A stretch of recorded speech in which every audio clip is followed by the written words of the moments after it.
സജീഷ്, ഞാൻ താങ്കളിലേക്ക് വരികയാണ്. ഫാസിസം വന്ന് നമ്മുടെ തലയ്ക്ക് മുകളിൽ നിൽക്കുമ്പോൾ ഈ കൊളറക്കാലത്തെ ചീട്ടുകളി പോലെ ഇവരിതാ അനിയൻ്റെ മയക്കുമരുന്ന്, നേതാക്കളുടെ കഞ്ചാവ് കച്ചവടം, അല്ലെങ്കിൽ നേതാക്കളുടെ ഫണ്ട് വെട്ടിപ്പ് ഒക്കെ ചർച്ച ചെയ്യുന്ന ഒരു നിലയിലേക്ക് എത്തി നിൽക്കുകയാണ്.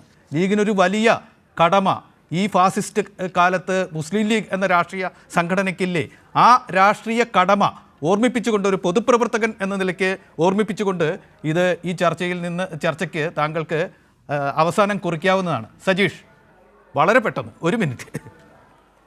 ശ്രീ NPC, ഞാൻ വിശദമായി സംസാരിക്കുന്നില്ല. ഒന്ന്, വലതുപക്ഷ രാഷ്ട്രീയത്തിൽ നിന്നുകൊണ്ട് ഒരിക്കലും ഫാസത്തെ പ്രതിരോധിക്കാൻ വേണ്ടി കഴിയില്ല.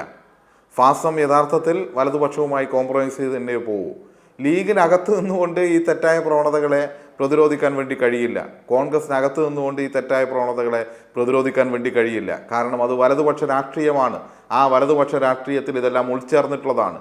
യഥാർത്ഥത്തിൽ കേരളത്തെക്കുറിച്ച് ഈ ഘട്ടത്തിലെങ്കിലും മുസ്ലിം ലീഗിലെയും കോൺഗ്രസിലെയും വലതുപക്ഷത്തെയുമുള്ള മാന്യരായ സുഹൃത്തുക്കൾ കേരളം ഇന്ത്യയിൽ എങ്ങനെ വ്യത്യസ്തമായി, എങ്ങനെയാണ് നാം വ്യത്യസ്തമായൊരു ജനജീവന നിലവാരം പുലർത്തുന്നു.